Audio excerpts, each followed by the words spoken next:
The Munificent-class Star Frigate was a heavily armed warship, optimized for both offensive and defensive roles within the Confederacy of Independent Systems (CIS) fleet.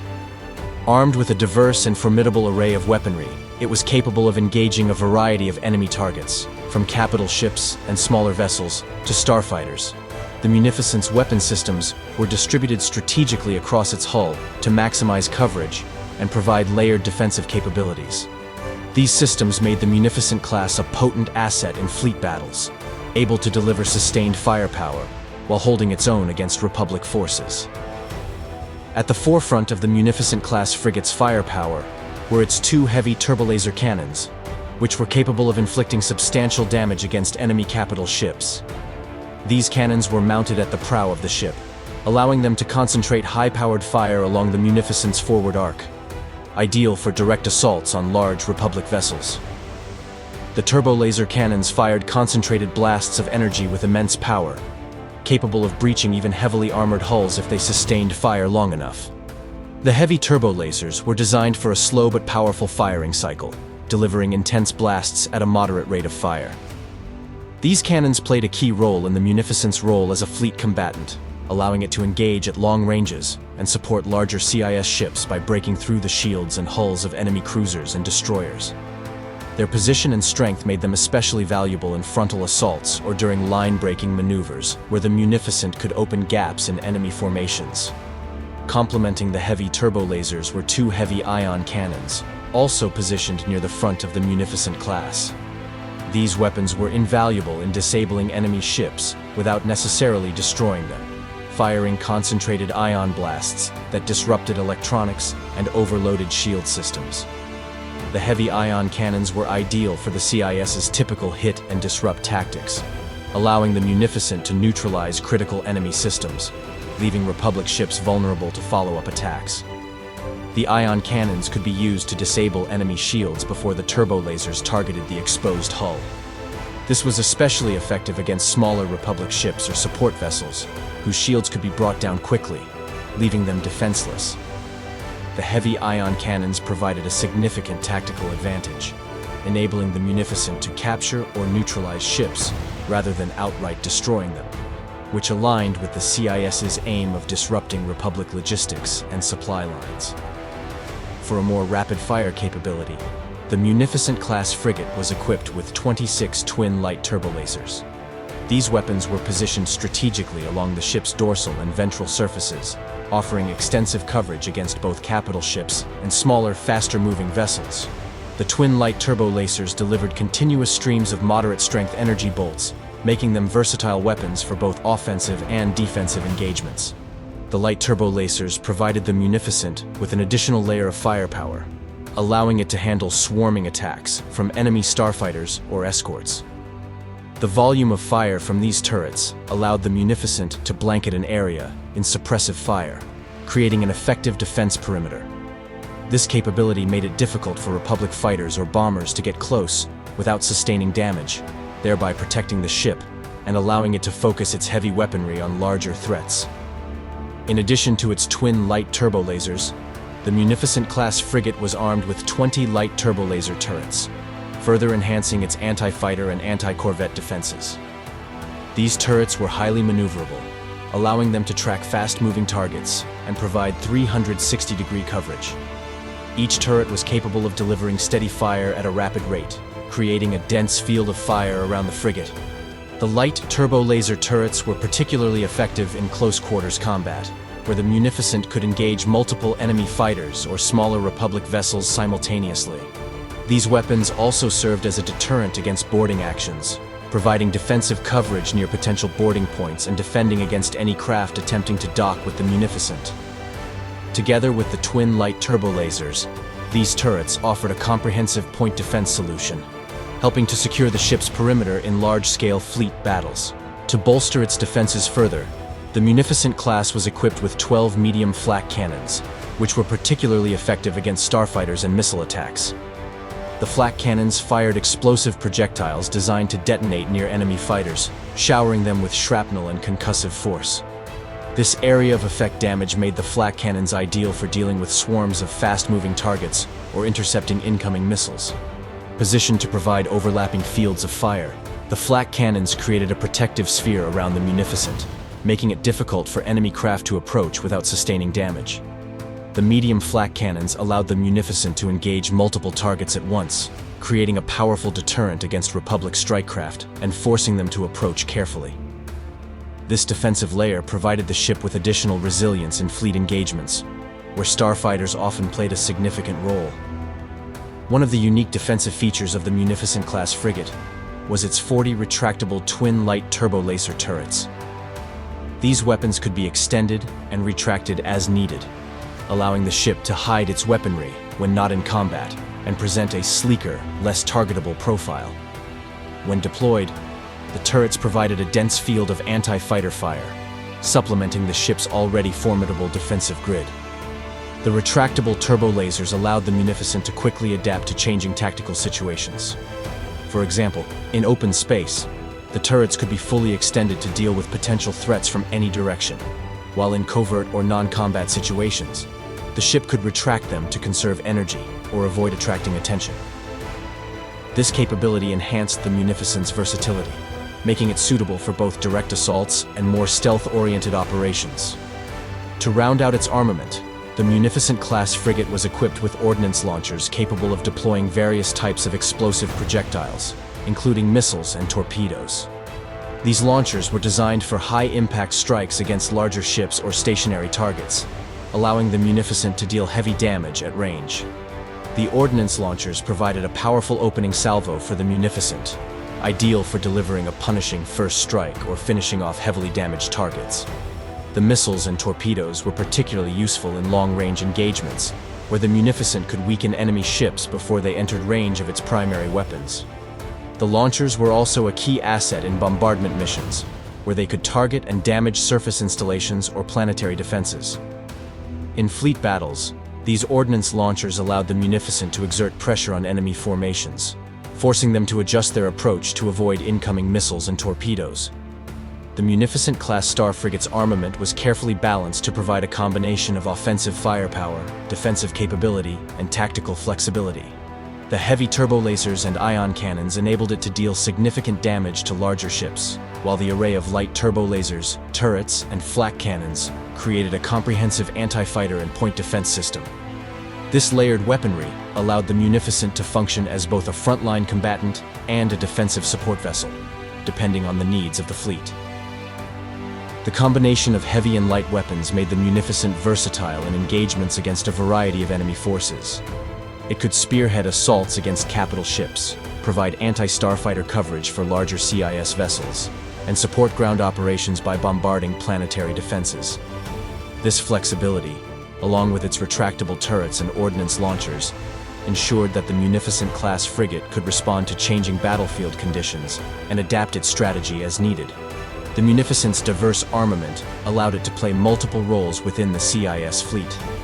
In fleet battles, it could support larger ships by engaging enemy capital ships with its heavy turbo lasers and ion cannons while protecting itself and nearby allies with its extensive anti-fighter defenses. Its ordnance launchers added further versatility, giving it a long-range strike capability that allowed it to soften enemy formations from a distance. In summary, the Munificent-class frigate's weapon systems made it one of the most versatile warships in the CIS arsenal. Its combination of heavy firepower, layered point defenses, and flexible tactical options enabled it to fulfill a variety of roles, from capital ship combat and fleet defense to deep space patrols and planetary bombardments. This impressive array of weaponry embodied the CIS's emphasis on adaptability, firepower, and strategic versatility, making the Munificent-class frigate a highly effective and reliable asset in the battle against the Galactic Republic.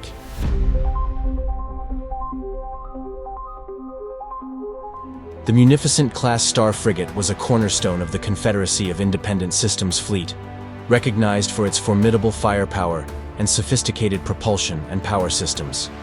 Designed for both fleet operations and independent missions, the Munificent class combined speed, endurance, and a high degree of tactical adaptability. Its propulsion and power generation systems were central to its capabilities, allowing it to perform a wide range of roles, from fleet skirmisher to long-range patrol vessel. At the core of the Munificent-class frigate were two large primary reactors, designed to deliver a peak power output of 2.07 times 10 to the 23rd watts. Operating together, these reactors consumed up to 2,300 tons of fuel per second, converting that mass into an immense amount of energy. This energy powered every critical function aboard the ship: its powerful weapons systems, defensive shields, propulsion units, communication arrays, and life support systems. This setup granted the Munificent-class an exceptionally high operational capacity in extended battle scenarios, making it capable of competing with much larger Republic warships.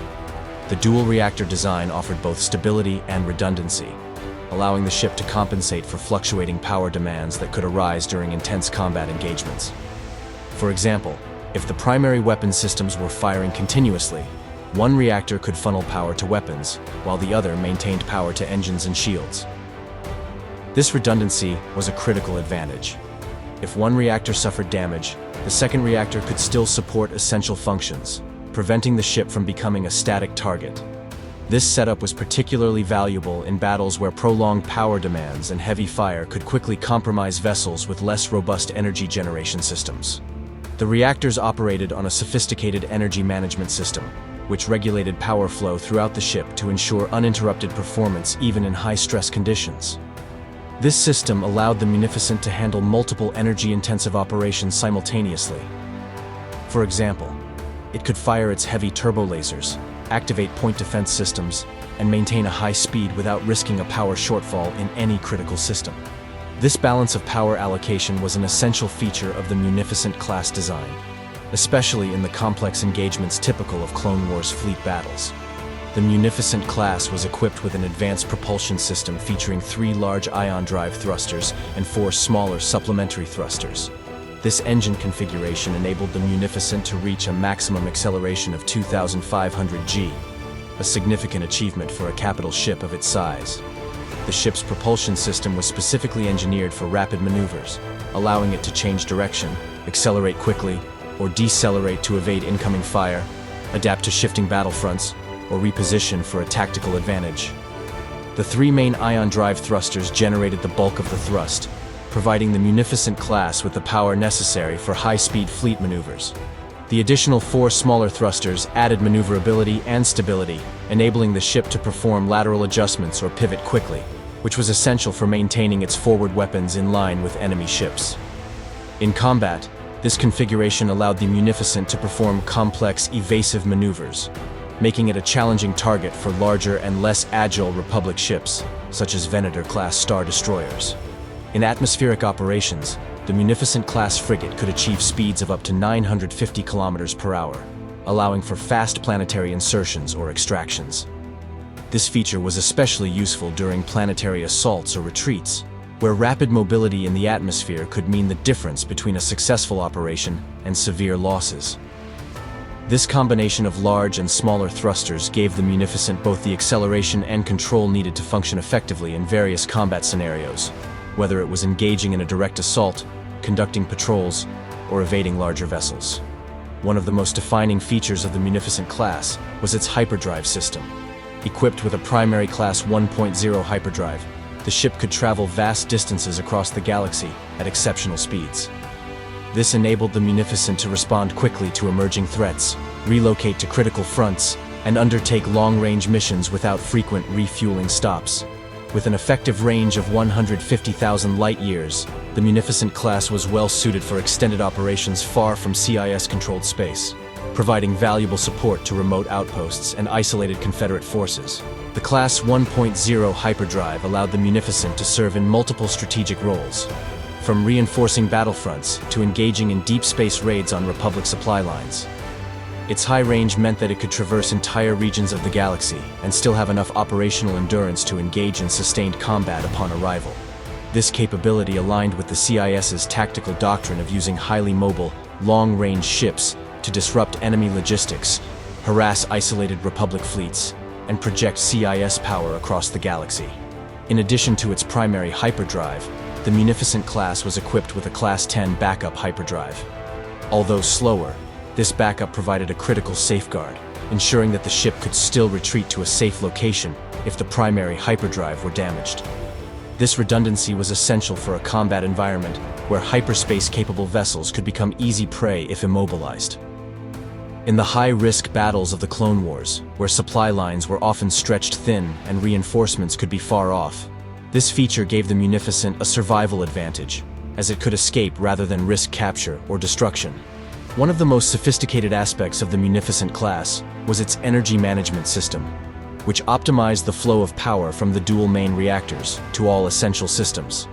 This system incorporated advanced power conduits and modular routing nodes, allowing for flexible energy distribution across the ship. The energy management system could quickly divert power to different systems based on real-time combat demands, enhancing the frigate's adaptability and resilience in battle. For instance, in heavy combat situations, energy could be momentarily redirected from propulsion to shield systems, allowing the Munificent to withstand incoming fire without compromising its defensive integrity. Similarly, power could be routed from shields to weapon systems to enable a more focused offensive strike. This flexibility was a significant advantage, allowing the Munificent to shift from offensive to defensive postures as needed, an essential trait for a ship designed to operate in unpredictable and high-intensity fleet engagements. The modular power routing nodes also provided critical redundancy. In the event of severe damage to one part of the ship, energy could be rerouted away from non-essential or compromised sections to support operational systems.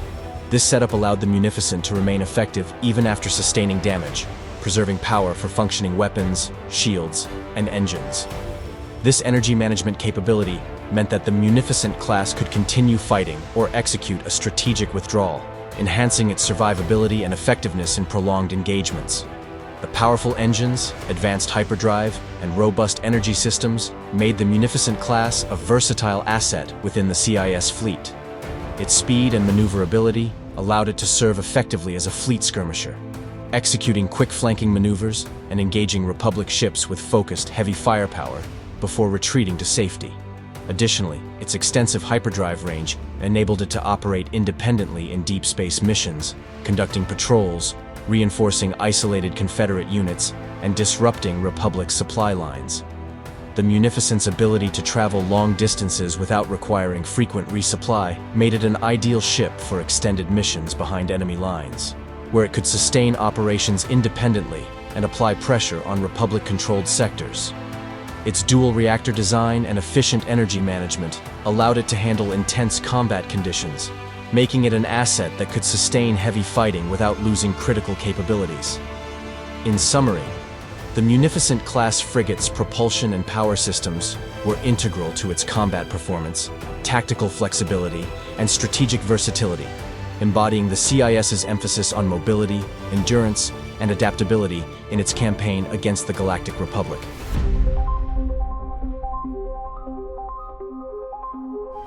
The Munificent-class Star Frigate was engineered with a unique blend of automation and human or other life-form crew, allowing it to operate with high efficiency and limited human oversight. With its design emphasizing minimal required crew, the Munificent could operate largely autonomously through an advanced droid brain system. This hybrid approach made it an optimal vessel for the Confederacy of Independent Systems, who favored mechanized, less resource-intensive fleets. Its layout and crew management allowed for extended operations in hostile or remote environments, reducing the need for regular resupply and minimizing potential casualties. The Munificent class was largely automated, with a sophisticated droid brain as its central control unit. This system managed nearly all critical ship functions, including navigation, weapons targeting, power distribution, and communications. The droid brain's advanced algorithms and rapid processing allowed it to make strategic decisions in real time, assessing threats, managing power outputs, and coordinating with other CIS ships during fleet engagements. The extensive automation reduced the need for manual oversight, streamlining ship functions, and allowing the ship to operate with a relatively small crew complement. This droid brain allowed the Munificent class to operate with a minimum crew of only 200 battle droids, which could handle most maintenance, routine operations, and basic combat functions. In high-stakes or long-duration battles, the droid brain's ability to quickly analyze and adapt to shifting battle conditions gave the ship a tactical advantage, freeing its organic crew to focus on command-level decisions. While the Munificent class could operate with a largely automated setup, it still relied on 1,100 lifeforms, comprising officers, pilots, and enlisted crew members, to oversee more complex tactical decisions and perform tasks that required human judgment. These personnel were vital for managing large-scale fleet strategies, coordinating with other vessels, and overseeing the operation of specialized systems that benefited from organic oversight. The lifeform crew was divided into specialized roles. Command-level officers directed the frigate's strategic operations and fleet coordination, relaying orders to the droid brain and managing broader tactical goals. They were responsible for navigating fleet formations, issuing targeting priorities, and ensuring the ship's role aligned with the fleet's overall mission objectives. Dedicated pilots operated the Munificent's navigation and propulsion systems, enabling precise maneuvers that required dexterity beyond the capabilities of the droid brain. These pilots were essential in fleet maneuvers, evasive actions, and close combat adjustments, particularly in engagements that required complex coordination with other CIS vessels. The remaining lifeform crew consisted of engineers, technicians, and support staff who maintained and repaired ship systems, weaponry, and life support functions. Although droids performed the bulk of routine maintenance, human technicians handled more intricate repairs and system optimizations, especially in situations where quick adaptation was necessary. Beyond the core lifeform crew, the Munificent-class frigate housed an additional 200 battle droids, which served as a supplemental crew force. These droids were tasked with a variety of functions, including basic repairs, security, and general ship maintenance. They played a key role in managing the ship's secondary operations, relieving the lifeform crew from repetitive tasks, and allowing them to focus on mission-critical responsibilities. The droids were highly adaptable and could be easily reprogrammed to handle a range of tasks, from internal security during boarding actions to assisting in combat damage control. This flexibility allowed the Munificent to maintain operational integrity even under duress, with droids easily reassigned to respond to damaged sections or prioritize repairs based on battle conditions. In addition to its operational crew, the Munificent class was designed with the capacity to transport up to 850 troops and support staff, depending on the mission requirements. These troops could consist of a combination of CIS battle droids, organic infantry, or a mix, providing a versatile and mobile ground force.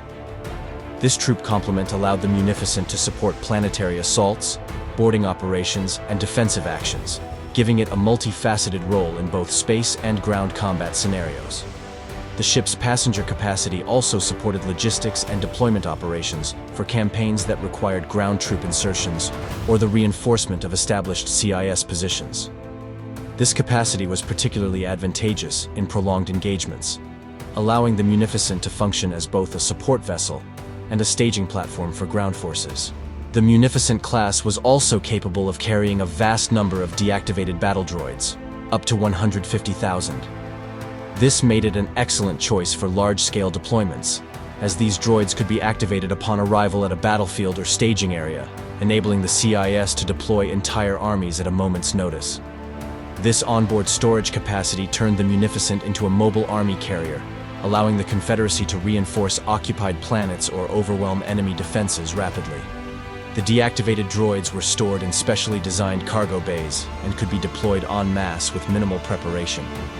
This made the Munificent class an asset not only for space engagements, but also for planetary assaults, enabling the CIS to quickly establish a significant presence on the ground. This strategic capability allowed for a more economical approach to warfare, conserving lifeform resources while maximizing the rapid deployment potential of droid forces.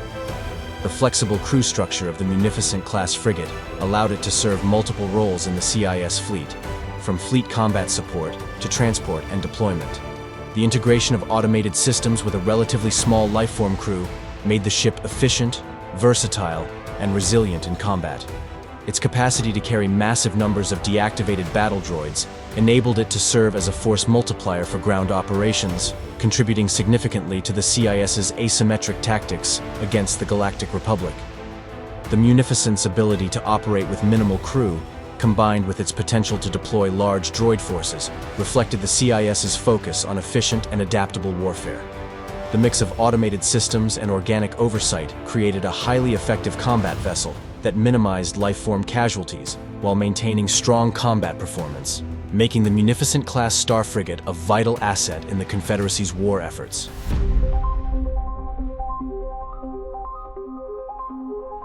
The Munificent-class Star Frigate, while primarily designed for long-range support and powerful ship-to-ship combat, also boasted a modest yet highly adaptable hangar capacity that enabled it to deploy various starfighters and support craft. The flexibility of its hangar bays provided CIS fleet commanders with multiple configuration options, allowing the Munificent class to support tactical missions requiring fighter escorts, rapid troop deployments, or logistical support. The Munificent class could carry between 12 to 36 starfighters, or, alternatively, a full complement of 48 Vulture-class droid starfighters, arranged in 4 squadrons. The chosen configuration largely depended on the ship's assigned mission and tactical needs, as well as the overall structure of the fleet it was supporting. Each configuration provided unique strategic advantages. In configurations with 12 to 36 organic crewed starfighters, the Munificent was equipped to support escort, interception, and localized air superiority missions. Typically, this setup included a mix of starfighter classes with diverse capabilities. The frigate could adjust the number of fighters to increase firepower or endurance, depending on the situation.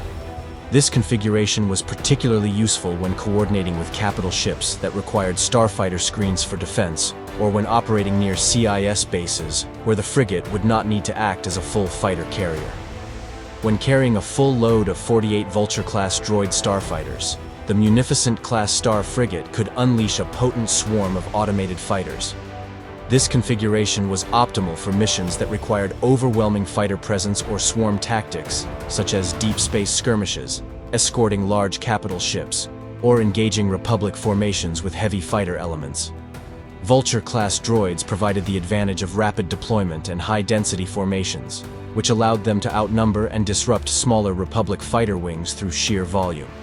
The Munificent class also supported up to 12 landing craft or shuttles, which were essential for transporting troops, supplies, and equipment to ground operations or other ships. These craft, often a mix of CIS shuttles and specialized landing transports, enabled the Munificent to quickly deliver reinforcements or provide logistical support for nearby operations. This capability expanded the frigate's role, making it suitable for both orbital insertions and rapid response missions. Landing craft played a vital role in the Munificent's role as a support vessel for ground engagements, as they were capable of carrying troops, supplies, or even equipment needed for establishing temporary outposts. The frigate's combination of landing craft and fighters made it adaptable to varied mission profiles, supporting the CIS's need for flexibility in both space and ground operations. The Munificent class featured 2 primary hangar bays located along its dorsal side, with additional smaller docking points along the ventral hull for added storage and quick deployment.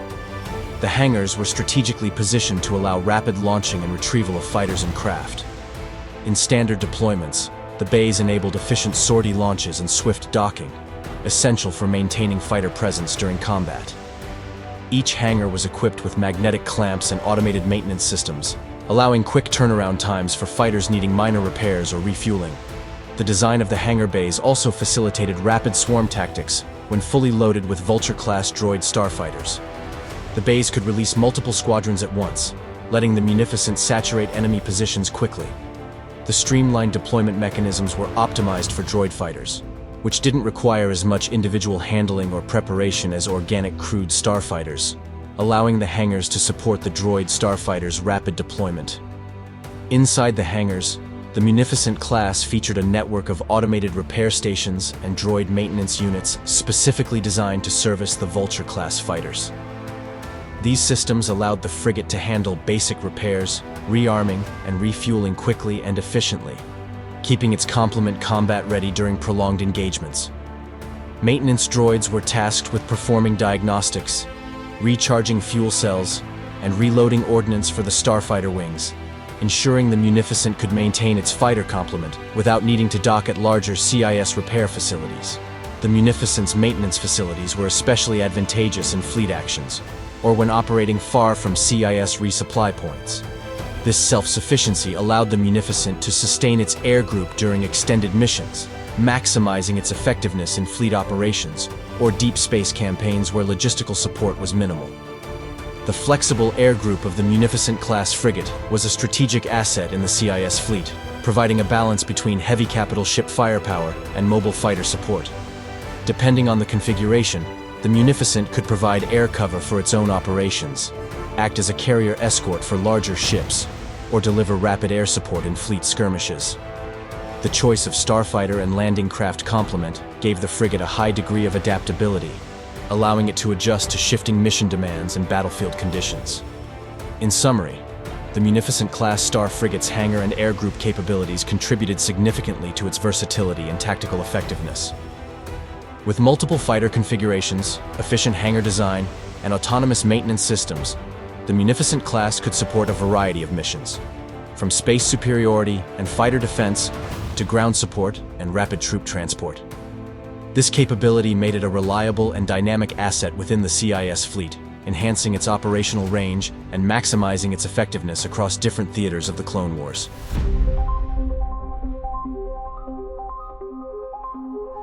The Munificent-class Star Frigate was a well-balanced design, optimized for long-range support, agile fleet roles, and tactical versatility.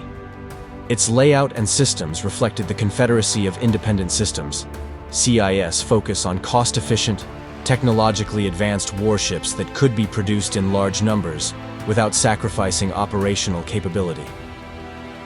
While not heavily armored, the Munificent class made up for its defensive lightness with advanced shielding, countermeasures, and sensor equipment, enabling it to fulfill various roles from command and control to electronic warfare and heavy fire support in fleet engagements. Measuring 825 meters in length, 426 meters in width, and 243 meters in height, the Munificent class had a compact yet imposing profile. Its narrow, elongated shape with protruding forward hull sections helped minimize its target silhouette in combat while allowing the ship to carry a robust set of weaponry and systems. This design choice allowed the Munificent to maintain a balance between offensive and defensive capabilities while maintaining agility in battle. Its dimensions also provided ample internal space for advanced systems, a significant air group, and generous cargo storage, all within a streamlined hull. The hull itself was lightly armored compared to other warships of its size, reflecting the CIS's preference for speed, maneuverability, and long-range engagement over close-quarters durability. This armor layout was supported by advanced shielding and countermeasures to protect the vessel from direct hits and increase its survivability in sustained combat scenarios. Despite its light armor, the Munificent-class frigate featured an advanced array of shielding, including both deflector shields and ray shields. The deflector shields provided a protective energy layer against projectile impacts and physical debris, while ray shields were specifically calibrated to absorb and dissipate energy-based attacks like lasers and turbo-laser blasts. These dual-layered shield generators allowed the Munificent to endure sustained barrages from enemy fire, effectively compensating for its minimal armor by focusing on energy-based defenses that could be replenished more easily than traditional armor. The shield systems were also designed for extended operations, allowing the frigate to maintain defensive integrity over long missions without requiring regular recharging. This shield efficiency, combined with the ship's relatively light structure, enabled the Munificent class to function as a durable support vessel, capable of weathering combat with larger Republic ships, while still keeping distance to leverage its long-range weaponry. The Munificent class was equipped with long-range sensory antennae and a sophisticated navigation computer, both of which enhanced its role as a fleet support and reconnaissance vessel. The sensor systems provided the ship with exceptional target tracking and threat detection capabilities, making it a valuable asset in coordinating large fleet formations or scanning for enemy movements over considerable distances.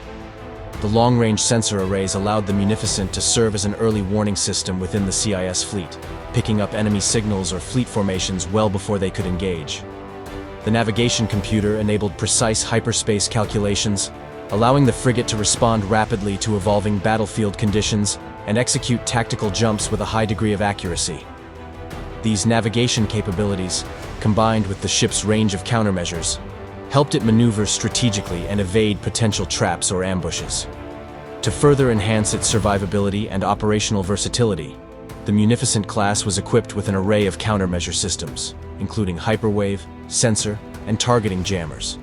These systems allowed the Munificent to interfere with enemy sensor readings and disrupt targeting locks, making it difficult for Republic ships to establish a precise firing solution. The hyperwave jammers could distort hyperspace signals, creating interference that prevented enemy fleets from coordinating precise hyperspace jumps near the Munificent. The Munificent's jamming and countermeasure abilities were a significant asset in fleet battles, enabling it to shield CIS ships from targeting locks or scramble enemy communications in strategic operations. This electronic warfare capability also made the Munificent an ideal command and control vessel within the CIS fleet, where it could disrupt Republic formations and shield CIS assets during retreats or hit-and-run attacks. The Munificent class was designed for long-duration missions, with a cargo capacity of 10,000 tons and consumable supplies that could last up to 2 years. This high cargo capacity supported extended operations far from CIS supply lines, allowing the frigate to carry extra munitions, spare parts, and provisions necessary for sustained campaigns. This logistical capability was especially valuable in the CIS's hit-and-run tactics, where ships often operated deep within enemy territory, and resupply opportunities were limited. With a 2-year supply of consumables, the Munificent class could also act as a mobile outpost or a forward operating base, supporting CIS ground forces and operations on planets without requiring frequent resupply. This autonomy made it an excellent choice for supporting long-term campaigns and maintaining a steady CIS presence in contested systems. The Munificent-class Star Frigate was equipped with 2 hyperwave superlight transceivers, allowing it to communicate across vast distances in real time. This capability was essential for coordinating complex fleet maneuvers, transmitting orders, and relaying intelligence across the CIS network. The transceiver's robust range allowed the Munificent to act as a command ship in dispersed fleets, directing other vessels and maintaining control over far-reaching operations. This communications capability was a core asset in the Munificent's design, enabling it to support large-scale engagements or function independently as a command vessel. In addition to its primary systems, the Munificent class was fitted with an inertial compensator, neutrino radiator, and tensor field generator. The inertial compensator provided stability and comfort for the crew during high-speed maneuvers, ensuring that even rapid accelerations did not impact shipboard operations. The neutrino radiator managed the ship's heat output, allowing the Munificent to operate efficiently and maintain temperature control, even during sustained engagements. Lastly, the tensor field generator reinforced the hull's structural integrity, reducing the effects of intense gravitational forces and stabilizing the ship in high-stress maneuvers. The captain's bridge was strategically located at the upper section of the forward hull, providing an unobstructed view and direct access to the primary sensor array and communication systems. This command center was designed with a minimalist, functional layout to streamline operations and maximize control efficiency. The bridge housed several primary control consoles, each designated for essential operations: navigation, weapons, shields, and fleet coordination. These stations allowed officers to monitor battle conditions, direct tactics, and coordinate with other ships in the fleet.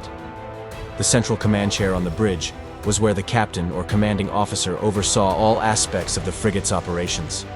This command chair was equipped with integrated control systems and holographic displays, giving the captain real-time access to navigation, tactical data, and fleet positions.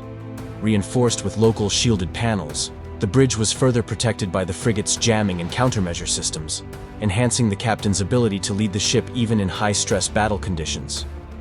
The living quarters for the biological crew members, including officers, pilots, and support staff, were located in midship sections, isolated from main combat zones to enhance safety and comfort.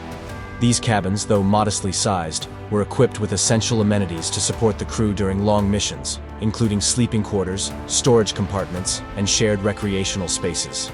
Each cabin was designed with efficiency in mind, reflecting the frigate's focus on functionality and extended operational endurance. High-ranking officers and essential personnel had slightly larger, more private accommodations to allow them to rest and strategize in relative isolation. The shared recreational areas encouraged morale and camaraderie, which were vital for human crews during prolonged deployments. The crew cabins were also equipped with emergency supply compartments and safety doors, allowing quick lockdown in case of a breach. The The droid workshops and maintenance bays served as the backbone of the Munificent-class's automated functionality, located near the hangar bays and engineering sections. These workshops were specialized repair and recharge stations designed to maintain and repair the Star Frigate's extensive droid workforce, including battle droids, Vulture-class starfighters, and maintenance droids. Each bay was equipped with diagnostic tools, repair arms, and spare parts, allowing technicians and specialized repair droids to quickly troubleshoot and fix any issues in the droid units. The workshops also contained energy recharge stations and reprogramming ports to maintain optimal droid functionality during extended missions. The integration of these workshops within the internal structure ensured that the Munificent class could continue functioning with minimal human intervention, reinforcing its reliance on droids for everyday operations and maintenance. This reliance on droids, supported by well-equipped workshops, contributed to the ship's overall efficiency and reduced the logistical demands on the biological crew. The internal corridors of the Munificent-class Star Frigate were narrow, yet optimized for rapid transit, featuring reinforced bulkheads and shielded passageways to increase structural integrity and security during combat. The main corridors connected essential areas such as the bridge, crew quarters, droid bays, and engine room, ensuring swift movement across the ship. In emergency situations, blast doors could seal off different sections of the ship to contain damage and maintain overall structural integrity. Strategically positioned throughout the frigate were elevators and turbolifts that provided vertical access across multiple decks, expediting crew and droid movement between essential areas.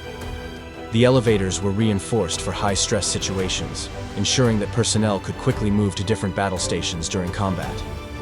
These lifts, built with redundancy to prevent single-point failures, contributed to the ship's internal resilience by allowing for flexible, uninterrupted access even under duress. In addition to the main command bridge, the ship featured local backup control posts located in the engineering and droid maintenance sections. These stations allowed engineers and maintenance officers to monitor and control specific ship functions independently from the main bridge.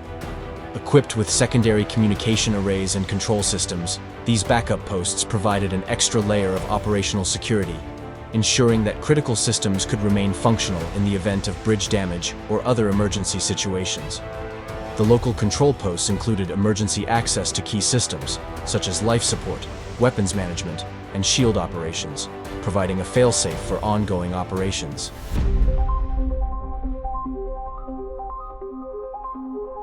The Munificent-class Star Frigate was conceived in response to the strategic ambitions and unique operational needs of the Intergalactic Banking Clan, IGBC, a powerful financial organization with vast influence across the galaxy. Known for its role in interstellar finance, the IGBC maintained a complex network of credit services, banking institutions, and corporate holdings.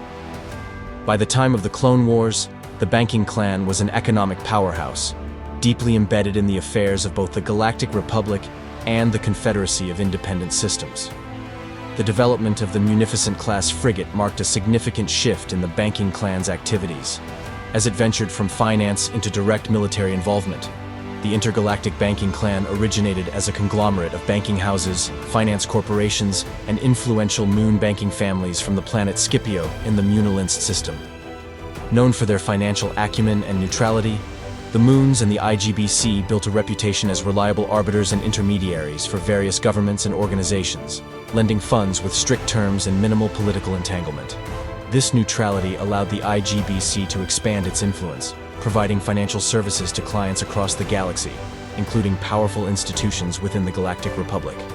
Throughout its history, the banking clan maintained an outward appearance of impartiality, focusing on its profit-driven objectives rather than taking sides in galactic conflicts. However, beneath the surface, the IGBC was a deeply pragmatic entity with a strong interest in protecting its assets, safeguarding investments, and preserving the vast galactic reach of its credit networks. As tensions rose between the Republic and the CIS, the IGBC found itself in a delicate position, balancing loyalties between both factions. When the Clone Wars erupted, the banking clan sided with the CIS, seeing an opportunity to safeguard its economic interests and align with the Separatist cause. The banking clan's decision to create a dedicated warship class like the Munificent arose from a complex set of needs. As the IGBC supported the CIS with financing, It needed a means to defend its assets, protect its holdings, and ensure the security of its interstellar banking operations. The rise of piracy, privateering, and increasing Republic hostility made the clan's assets vulnerable to attack.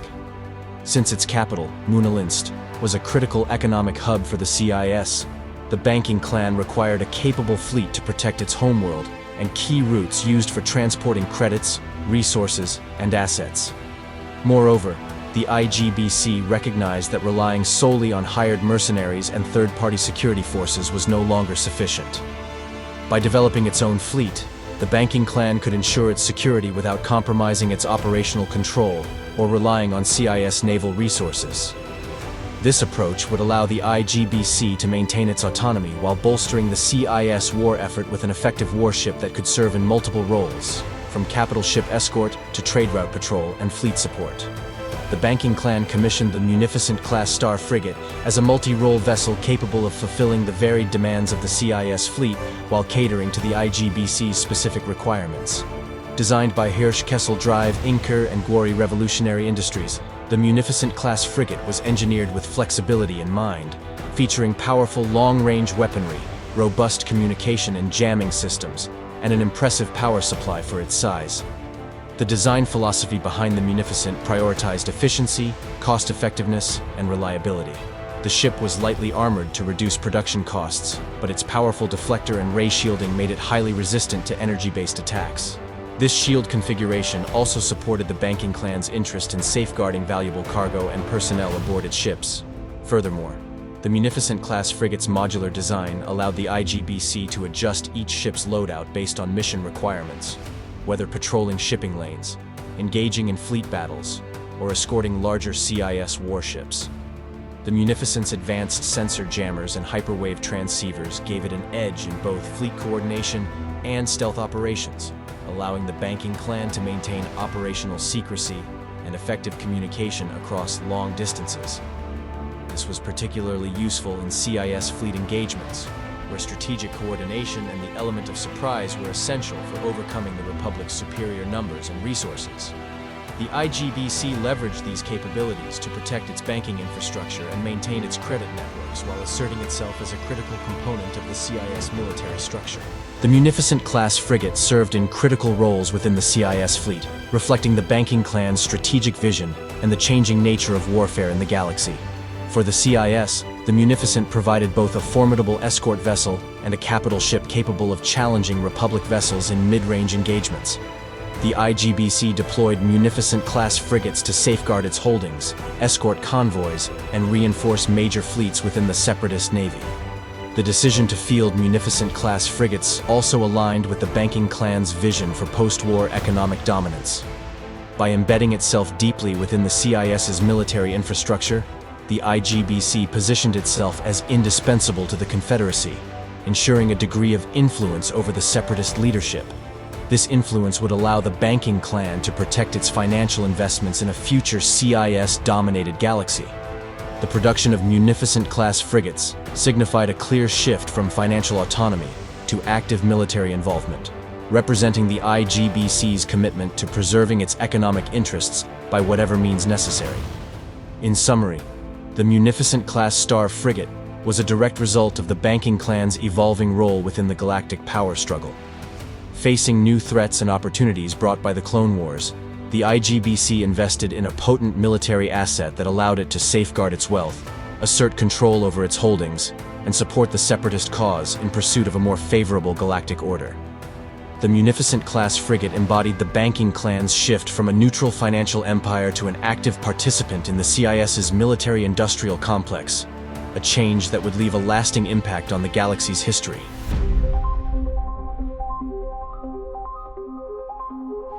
The Munificent-class Star Frigate was a formidable asset in the Confederacy of Independent Systems, CIS, during the Clone Wars, with a unique design focused on versatility and formidable firepower.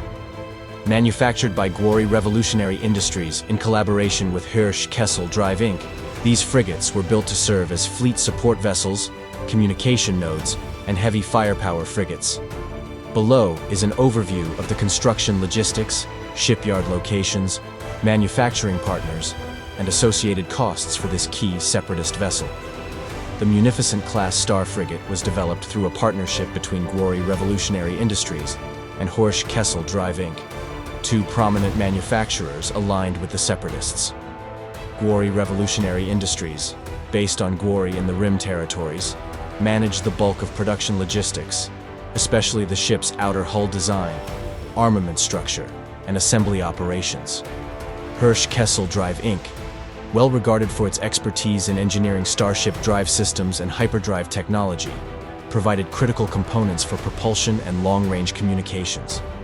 Together, these companies produced a highly adaptable vessel capable of both frontline engagement and tactical coordination within a fleet. The production of Munificent-class Star Frigates was concentrated in CIS-controlled shipyards across Outer Rim worlds, where the Confederacy could efficiently mobilize resources and reduce Republic interference. The main construction facilities were located in shipyards orbiting Gwori and nearby systems, specifically engineered to quickly churn out frigates with modular construction techniques that shortened assembly times.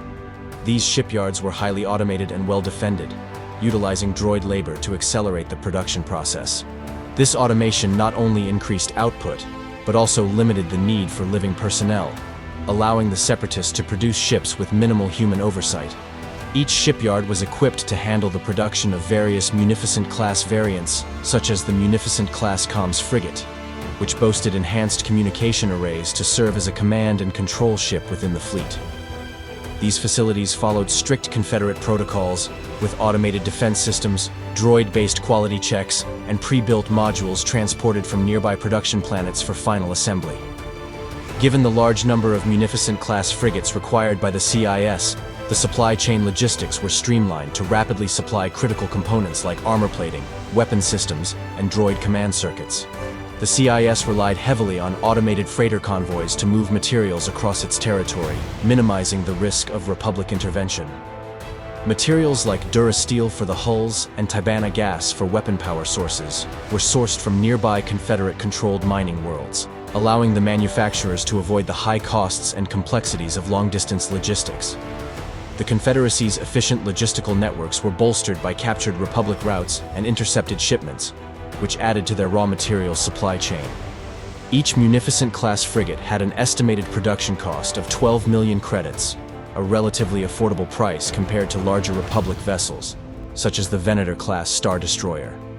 This lower cost was achieved through standardized manufacturing practices and the use of droid labor, which significantly cut down on personnel expenses. Additionally, because the Munificent was designed with a modular, highly replicable framework, production speed was prioritized over luxury, allowing for a simplified assembly line approach. The Separatists could invest in Munificent frigates in large numbers without straining their resources, giving them the ability to field vast fleets across the galaxy. The frigate's affordability also allowed Confederate commanders like General Grievous to deploy these ships aggressively without concerns over excessive losses. The Munificent-class frigate was noted for its cost-effective design, achieved by balancing high firepower and long-range communications capabilities with moderate armor and shielding. The armament included twin turbolasers and turbo-ion cannons, which provided sufficient firepower to engage Republic ships. This balance between power and affordability meant that a fleet of Munificent-class frigates could match the firepower of larger vessels in coordinated engagements, making them an ideal choice for both skirmishes and blockades. Further, the Munificent class was designed with modular systems, allowing for quick retrofits or modifications on-site if the vessel's role needed to be adapted for communications, combat, or electronic warfare. The Munificent-class Comms Frigate, for example, could be modified to act as a fleet coordination vessel with enhanced sensors and communications arrays.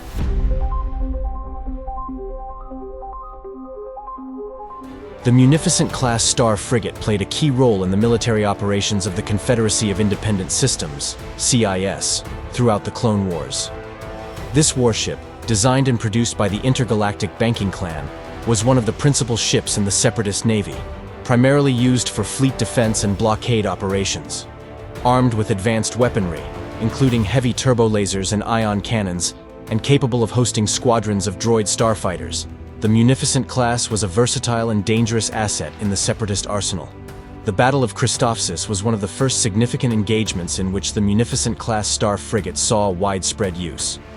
Following the First Battle of Geonosis, the CIS sought to capture Christophsis, a strategically important planet located on the Corellian-run hyperspace route.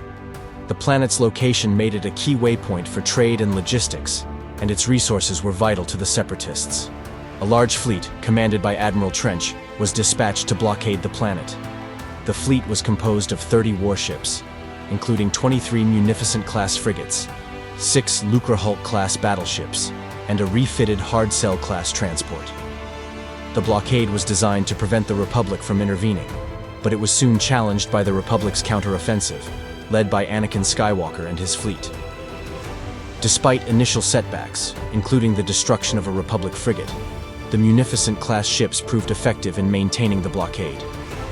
However, Skywalker's eventual destruction of the Providence-class dreadnought, Invincible, disrupted the Separatist lines, and the Republic ultimately broke the blockade and established a foothold on the planet's surface. Following the victory at Christophsis, the Munificent-class frigates were again deployed during the Battle of Teth, where Anakin Skywalker and his apprentice, Ahsoka Tano, were tasked with rescuing Rada, the son of the Hutt Jabba Desaligic Ture. The Separatists, led by General Grievous, launched a series of reinforcements to thwart the Republic's efforts. A Munificent-class frigate was among the ships that faced off against Republic Venator-class Star Destroyers. The Munificent-class warships engaged in intense firefights with Republic starfighters and Venator-class ships during the battle. But despite their firepower, the Separatist fleet was ultimately forced to retreat after Obi-Wan Kenobi arrived with reinforcements.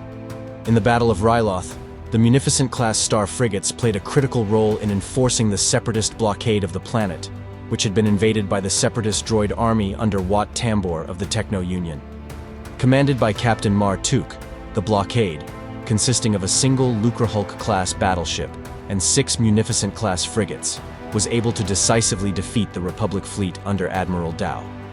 The battle saw the Republic's support forces destroyed, leaving the planet vulnerable and forcing Jedi General Ima-Gun Di to sacrifice himself, so the Twi'lek resistance could escape the planet with the help of Cham Syndulla. During a diplomatic mission to the moon of Rugosa, Jedi Master Yoda and his clone troops were ambushed by 2 Munificent-class frigates sent by the Separatists to prevent his meeting with King Katunko of the Toydarians. The Munificent-class ships forced Yoda's cruiser to retreat after disabling its shields and firing on the vessel. However, Yoda was able to launch escape pods containing him and his clones before the ships could destroy the cruiser. The Munificent-class frigates also participated in the Battle of the Rishi Moon, where General Grievous commanded a fleet of 9 Munificent-class frigates and 2 Lucrehulk-class battleships. The Separatists aimed to capture the Republic outpost on the moon and use it to launch a surprise attack on Kamino, the Republic's cloning facility. However, the Republic clone troopers, aided by Commander Cody and Captain Rex, successfully retook the base and destroyed the Separatist forces. Grievous was forced to retreat, and the Munificent-class frigates were left to cover his escape. At the Battle of Bothawi, Grievous commanded a fleet consisting of 6 Munificent-class frigates against Anakin Skywalker's Republic fleet, which included 3 Venator-class Star Destroyers. The Separatists initially gained the upper hand, but after a series of tactical maneuvers, the Munificent-class frigates were outflanked by Republic forces and destroyed. The battle ended in a Republic victory, forcing Grievous to retreat with his surviving fleet. In a more covert operation, Anakin Skywalker was sent to infiltrate a Munificent-class Star Frigate that was serving as Count Dooku's personal flagship. The goal was to capture the Separatist leader and end the war quickly. Skywalker was captured on the frigate, but he was later freed by Obi-Wan Kenobi, and the 2 Jedi attempted to capture Dooku. Despite the loss of the flagship, Count Dooku escaped aboard his personal sloop, and the Munificent-class frigate continued to serve as a key asset in Dooku's strategic operations. The Republic was able to retrieve valuable intelligence from the frigate before its destruction. During the Battle of Quell, the Munificent-class frigates were used by the T-Series Military Strategic Analysis Droid, TF-1726, as part of a fleet deployed to counter Jedi General Aayla Secura and her task force. General Secura's fleet consisted of 3 Venator-class Star Destroyers, but as the battle progressed, 2 of her Venators were destroyed, leaving her vulnerable to the continued assault of the Separatists.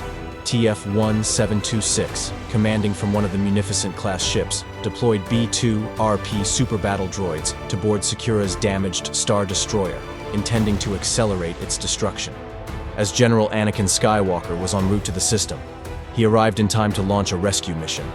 Skywalker and his forces, including Clone Commander Bly, boarded the damaged Venator through a breach in the hull and worked to evacuate the survivors. However, as the Separatist frigates intensified their attack, an internal explosion severely injured Skywalker, who used the Force to contain the blast long enough for the survivors to escape. Despite the losses, Skywalker's timely intervention saved the remaining Republic forces. The Munificent-class Star Frigates were also central to the blockade of Ryloth during the Battle of Ryloth. General Anakin Skywalker and his Padawan Ahsoka Tano were tasked with breaking the blockade so that Generals Obi-Wan Kenobi, Mace Windu, and the invasion fleet could land on the planet's surface. The Separatist blockade, led by Captain Martuk, included several Munificent-class frigates, as well as droid fighters. Despite significant losses, including the destruction of Tano's squadron, Skywalker launched a counterattack, offering to surrender the Republic Star Destroyer Defender in exchange for the delivery of vital supplies to the planet's Twi'lek inhabitants. However, after a series of attacks on the Republic fleet, including a suicide bombing attempt on Resolute's bridge, Skywalker eventually led an attack that destroyed the remaining Munificent-class frigates, allowing the Republic's invasion fleet to land on Ryloth's surface and break the blockade. In the Battle of Felucia, the Separatists established a blockade of Munificent-class frigates in orbit around the planet, cutting off the Republic fleet from the ground forces of Generals Obi-Wan Kenobi and Anakin Skywalker. The blockade included at least 4 Munificent-class ships, which pressed their attack on the Republic fleet, preventing reinforcements from reaching the planet's surface. The Republic forces, led by Skywalker and Tano, managed to break through the blockade after a decisive battle in which one of the Munificent frigates was destroyed. This allowed Skywalker and his troops to extract the Jedi generals and their forces from the planet, securing an important victory for the Republic. The Munificent-class frigates also appeared in the Battle of Deveron, where the bounty hunter Cad Bane was tasked with capturing Jedi Master Bala Ropal. Bane's mission was supported by a fleet of 4 Munificent-class frigates, supplied by the Trade Federation. After successfully capturing Master Ropal, Bane attempted to escape with his prize, but General Anakin Skywalker, aboard his Venator-class Star Destroyer Resolute, intervened and destroyed 3 of the frigates escorting Bane's vessel. In a dramatic showdown, Skywalker and Tano boarded the remaining Munificent-class ship, leading to a series of confrontations with Bane and his battle droids. After heavy damage to the frigate and the death of Master Ropal, Skywalker and Tano pursued Bane through the ship. However, the bounty hunter managed to escape, and the frigate was set to self-destruct as it was heavily damaged during the conflict. Despite their failure to recover the Jedi holocron and the presumed death of Bane, Skywalker and his Padawan made a narrow escape from the doomed vessel. In the aftermath of their victory over the Republic at the Battle of Felucia, the Separatists launched a destructive assault on the Felucia Medical Station HCTFF-2, a Haven-class medical station located in the Felucia system. The attack, executed by 2 Munificent-class frigates accompanied by a Separatist dreadnought, resulted in the complete destruction of the medical station. The Munificents served as critical support for the larger Separatist fleet, using their powerful weapons to bombard the station and neutralize any Republic defenses. The Munificent-class frigates played a key role in the Battle of Saleukami, where General Grievous led a Separatist fleet composed of 3 Munificent-class frigates and a Recusant-class light destroyer. Grievous's fleet engaged a Republic force led by Generals Kenobi, Skywalker, and Adi Gallia, who were attempting to free Jedi Master Ithkoth from Grievous's clutches aboard his flagship Recusant. The battle was intense, with the Republic fleet seeking to rescue their fellow Jedi while also engaging the Munificent-class frigates. The Munificent-class frigates formed the backbone of the Separatists' efforts, engaging the Republic's starships in a prolonged space battle that tested both sides' resolve. During the Second Battle of Kamino, General Grievous and the Dark Acolyte Asajj Ventress led a large Separatist invasion fleet to capture the planet Kamino, home to the Clone Army. The invasion force was comprised of 3 Recusant-class destroyers and 11 Munificent-class frigates, which carried parts under their hulls to assemble Trident-class assault ships for the invasion of Tipoca City. The Separatists hoped to overwhelm the Republic defenses and capture Kamino's cloning facilities, but their plans were foiled after the Republic intercepted communications and reinforced the planet. Despite the Republic fleet's best efforts, the Munificent-class frigates continued to press the attack, participating in numerous skirmishes with the Republic forces, though they were ultimately unable to secure the planet. At the Battle of Sullust, a fleet led by Asajj Ventress, including several Munificent-class frigates, engaged the Republic fleet under the command of Generals Kenobi and Skywalker. The conflict erupted over control of the strategic planet Sullust, with both sides vying for supremacy. The Separatists, who had established a blockade, sought to prevent the Republic fleet from reaching the planet. The battle saw the Munificent-class frigates engaging the Republic's Venator-class Star Destroyers, supporting Ventress's efforts to hold the planet and prevent the Republic from landing forces. Despite the severity of the battle, the Republic fleet managed to gain the upper hand, forcing the Separatist forces to retreat. During a key mission to safeguard the location of the Nexus route, a hyperspace corridor crucial to both the Republic and Separatists, Jedi Master Even Piel was ambushed by a Separatist fleet. This fleet included 2 Munificent-class frigates flagged by a Separatist dreadnought, which launched a surprise attack on Piel's warship, capturing him and leading to his imprisonment in the Citadel on the volcanic planet Lola Sayu. The Republic swiftly mobilized a rescue mission, sending a team led by General Kenobi and Anakin Skywalker to free Piel and ensure the secret of the Nexus route's location remained safe. However, as the rescue team arrived in the Lola Sayu system, they encountered a defense fleet of 4 Munificent-class frigates, a Lucre Hulk-class battleship, and a Providence-class dreadnought, which engaged the Republic fleet in a fierce confrontation. Despite the Separatists' defense, the Republic task force succeeded in rescuing Piel, though the Separatists fought fiercely to maintain control of the Citadel. At some point during the war, General Grievous launched a surprise attack on Jedi Master Adi Gallia near the planet Patatite Patuna, leading a fleet of 2 Munificent-class frigates and a Providence-class dreadnought.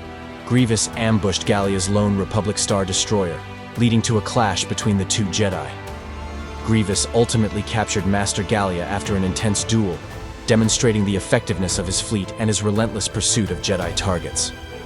The Munificent-class frigates also saw action in the Battle of Umbara, where the Umbaran government defected from the Republic to the Separatist alliance. The Separatists established a blockade around the planet, consisting of at least 6 Munificent-class frigates and a dreadnought. This blockade was intended to prevent the Republic from reclaiming the planet during their invasion. The Republic task force, led by Generals Kenobi, Skywalker, and Pong Krell, engaged the Separatists in a brutal space battle. The Munificent-class frigates provided crucial support for the Separatist defense, but despite their best efforts, the Republic forces eventually succeeded in destroying a Separatist supply ship and defeating the Separatist fleet, forcing them to retreat. In a pivotal operation ordered by Count Dooku, General Grievous led an invasion of Dathomir, the homeworld of the Night Sisters and the Witch, Asajj Ventress. The invasion fleet, consisting of 4 Munificent-class frigates, 2 Recusant-class destroyers, 2 DH Omni support vessels, and Grievous's flagship Providence-class dreadnought, arrived at the Dathomir system with orders to eliminate Ventress and her former master, Mother Talzin. Grievous's forces began an orbital bombardment and landing operation, successfully wiping out most of the Night Sister clan in the ensuing battle, with only Ventress and Talzin surviving. The Munificent-class frigates provided critical fire support and helped secure the victory for the Separatists, ensuring the complete destruction of one of their most powerful enemies. During the final year of the war, General Grievous ambushed a Republic fleet led by General Obi-Wan Kenobi. Grievous's fleet consisted of 2 Providence-class dreadnoughts, 1 Recusant-class destroyer, and 3 Munificent-class frigates. The battle, which took place in the Quelli sector, saw the destruction of Kenobi's fleet, including his flagship, the Negotiator. One of the Munificent-class frigates was destroyed in the battle, but the Separatists emerged victorious, effectively neutralizing a significant portion of the Republic's fleet and further cementing Grievous's reputation as a fierce combatant. The Munificent-class frigates played a crucial role in this victory, demonstrating their firepower and resilience in the face of Republic resistance. In an effort to solidify their control over key strategic systems, the Separatists launched invasions on both Cato Neimoidia and Scipio, critical worlds for the Trade Federation and the Intergalactic Banking Clan, respectively. On Cato Neimoidia, a Separatist fleet of 6 Munificent-class frigates and a Providence-class dreadnought was met with fierce resistance from General Skywalker and Ahsoka Tano. Despite their best efforts, the Republic forces managed to break through the Separatist blockade, leading to a ground assault on the planet's surface. During the invasion of Scipio, Count Dooku commanded a fleet consisting of 3 Munificent-class frigates and 2 supply ships. The Separatists aimed to manipulate the political situation on the planet, tricking Senator Rush Clovis into raising interest rates for the Republic, thereby destabilizing the galactic economy.